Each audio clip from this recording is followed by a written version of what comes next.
ആ വിഷയത്തിൽ അതേ പറയാനുള്ളൂ. പിന്നെ വസീഫ് പറഞ്ഞതിന് മറുപടി പറയണോ? കാരണം എന്താ, വസീഫിനെ ഞാൻ കുറെ നാളായി കണ്ടിട്ട്. കാരണം എന്താ, PM ശ്രീ പദ്ധതി കണ്ടപ്പോ വസീഫിനെ കണ്ടില്ല. അന്ന് വസീഫിന്റെ നാവിന് ഉളുക്ക് സംഭവിച്ചായിരുന്നു. PM ശ്രീ പദ്ധതിയിൽ എന്താണ് PM ശ്രീ പദ്ധതിക്ക് കുഴപ്പമെന്ന് ശിവൻകുട്ടി ചോദിച്ചപ്പോ വസീഫിന്റെ നാവിന് ഉളുക്കുണ്ടായിരുന്നു. ഇല്ലെങ്കിൽ ഗവർണറും മുഖ്യമന്ത്രിയുമായിട്ടൊരു ചർച്ച നടത്തി ആ VC-മാരുടെ കാര്യമൊക്കെ അങ്ങ് സെറ്റിൽമെന്റ് നടത്തിയപ്പോ SFI പോലും പറഞ്ഞില്ല. SFIക്കാർ പറഞ്ഞ എന്താ, സംഘി ഗവർണർ തുലയട്ടെ എന്നാ പറഞ്ഞേ. എന്താ, മുഖ്യമന്ത്രിയും ഗവർണറുമായി ചർച്ച നടത്തി പാർട്ടി പോലും അറിയാതെ VC-മാരെ വെച്ചപ്പോ വസീഫിന്റെ പേനയ്ക്കൊന്നും മഷിയില്ലായിരുന്നോ, എഴുതാൻ മഷിയില്ലായിരുന്നോ? ഇല്ലെങ്കിൽ ഇവിടെ ലേബർ കോഡ് നടപ്പിലാക്കിയപ്പോ നിങ്ങൾക്ക് എന്തായിരുന്നു, നിങ്ങളൊക്കെ എവിടെ പോയായിരുന്നു?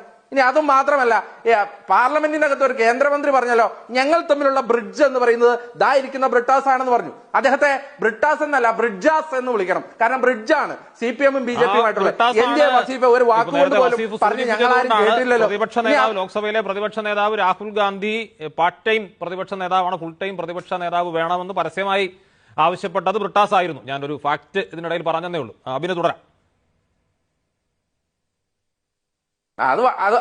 അതേതായാലും വളരെ നന്നായി. ബ്രിട്ടാസിനെ കുറിച്ച് കേരളത്തിലെ മാധ്യമങ്ങൾക്ക് പറയാൻ പ്രതിപക്ഷ നേതാവിനെ വിമർശിച്ച കാര്യമാണല്ലോ ഉള്ളൂ. അല്ലാതെ ബഹുമാനപ്പെട്ട പ്രധാനമന്ത്രിയെയും അമിത്ഷായെയും വിമർശിച്ച ഒരു കാര്യവും ബ്രിട്ടാസ് പറയാത്തത് കൊണ്ട് പ്രതിപക്ഷ നേതാവിനെ അങ്ങ് വിമർശിച്ചേക്കാം. ഏത്, ഡൽഹിയിൽ പോയി പാർലമെന്റിൽ പോയി പ്രതിപക്ഷ നേതാവിനെ വിമർശിക്കാനാണല്ലോ ബ്രിട്ടാസിനെ രാജ്യസഭ MP ആക്കിയിരിക്കുന്നത്. ഇതൊക്കെ കേരളം കണ്ടുകൊണ്ടിരിക്കുവല്ലേ. ഈ കേരളത്തിൽ പച്ചയായ വർഗീയത തുപ്പിയ ഒരു സാമുദായിക നേതാവിനെ സ്വന്തം കാറിൽ കയറ്റി ആനയിച്ചു കൊണ്ടുപോയപ്പോ വസീഫൊക്കെ എവിടെ പോയായിരുന്നു? വസീഫെ ഒരു യുവജന സംഘടനാ നേതാവല്ലായിരുന്നോ? അപ്പൊ ഞങ്ങൾക്ക് ഇതൊക്കെ ഓർത്ത് കഷ്ടം തോന്നുക. PM ശ്രീ പദ്ധതിയിൽ ഒപ്പിട്ട് ലേബർ കോഡ് നടപ്പിലാക്കി, ഇവിടെ എന്താണ് ദേശീയ വിദ്യാഭ്യാസ പദ്ധതി നടപ്പിലാക്കിയാൽ കുഴപ്പമെന്ന് ചോദിച്ച് ഗവർണറുമായിട്ട് ഇവിടെ സന്ധി ചേർന്ന് ഈ നാട്ടിൽ BJP-യുമായി മുഴുവൻ ഇടങ്ങളിലും എല്ലായിടങ്ങളിലും എല്ലാ തലത്തിലും സെറ്റിൽമെന്റ് ഉണ്ടാക്കിയ CPM-കാർ വന്നിട്ട് BJP-ക്കെതിരെ പോരാടുന്ന ഫാസിസ്റ്റ് ആണ് എന്നൊക്കെ പറഞ്ഞാൽ നാട് പുച്ഛിച്ച് തള്ളും എന്നുള്ളത് ഈ നാട്ടുകാർക്ക് മുഴുവൻ അറിയാം. ഇനി അത് മാത്രമല്ല, ഇവിടെ എത്രയോ നിരർത്ഥകമായ വാദഗതികളാണ് വസീഫ് ഉൾപ്പെടെയുള്ള ആളുകൾ ഇവിടെ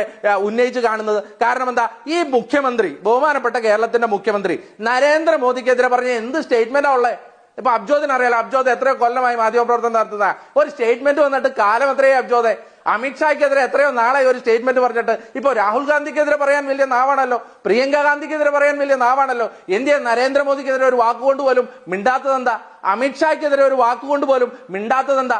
അത് തന്നെയാണ് പറയുന്നത്. ഈ കേരളത്തിൽ നടപ്പിലാക്കിയ പല കാര്യങ്ങളും എടുത്താൽ, ഇനി അത് മാത്രമല്ല, പ്രധാനമന്ത്രി കേരളത്തിൽ വന്ന് ഈ മുഖ്യമന്ത്രിയെ എത്രമാത്രം അപമാനിച്ചിട്ട് പോയി.